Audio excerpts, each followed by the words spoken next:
കൊല്ലം ജില്ലയിലെ കുണ്ടറയിൽ CPIയിൽ നിന്ന് കൂട്ടരാജി. 11 മണ്ഡലം കമ്മിറ്റി അംഗങ്ങളും 27 ലോക്കൽ കമ്മിറ്റി അംഗങ്ങളും രാജിവെച്ചു. ജില്ലാ നേതൃത്വവുമായി ഉണ്ടായ പ്രശ്നങ്ങളാണ് രാജിയിൽ കലാശിച്ചത്. കൊല്ലത്തുനിന്ന് അരുൺരാജ് വാർത്തയുടെ കൂടുതൽ വിവരങ്ങൾ നൽകുന്നു. പറയൂ അരുൺരാജ്.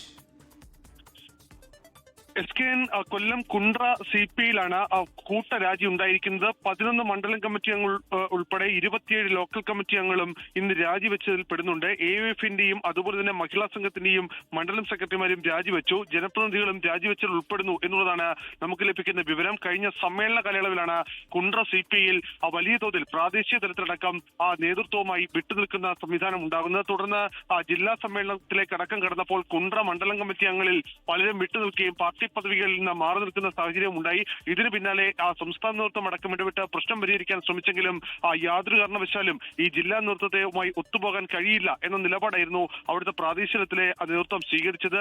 മണ്ഡലം സെക്രട്ടറി തെരഞ്ഞെടുപ്പുമായി ബന്ധപ്പെട്ട പ്രശ്നങ്ങളായിരുന്നു ഒടുവിൽ ഈ കലഹങ്ങളിലേക്കടക്കം കാര്യങ്ങളെ കൊണ്ടെത്തിച്ചതും. ഇന്ന് ഇപ്പോൾ കൂട്ടരാജിയാണ് മണ്ഡലം കമ്മിറ്റിയിൽ ഉണ്ടായിരിക്കുന്നത്. CPIയുടെ മണ്ഡലം 6 ലോക്കൽ കമ്മിറ്റികളിൽ 3 ലോക്കൽ കമ്മിറ്റിയിലും ഭൂരിപക്ഷം പേരും രാജിവെച്ചിരിക്കുന്നു എന്ന വലിയ സംഭവം കൂടി അവിടെ അരങ്ങേറിയിട്ടുണ്ട്. എന്തായാലും CPIയുടെ ജില്ലാ നേതൃത്വവും സംസ്ഥാന നേതൃത്വവും ഈ വിഷയം അതീവ ഗൗരവത്തോടെയാണ് കാണുന്നത്. കാരണം കുണ്ട്രയിൽ പാർട്ടി തന്നെ ഇല്ലാതാകുന്ന അവസ്ഥയിലേക്ക് കാര്യങ്ങൾ പോകുന്നു എന്നുള്ളതാണ് ജില്ലാ സംസ്ഥാന നേതൃത്വത്തിന്റെ വിലയിരുത്തൽ. ലോകത്തെവിടെയായാലും ഏത് സമയത്തും 24 വാർത്തകളും ഓഗ്മെന്റഡ് റിയാലിറ്റി പാക്കേജുകളും എക്സ്പ്ലെയിനറുകളും വിശദമായി കാണാൻ ഞങ്ങളുടെ YouTube ചാനൽ നിങ്ങൾക്ക് സബ്സ്ക്രൈബ് ചെയ്യാം.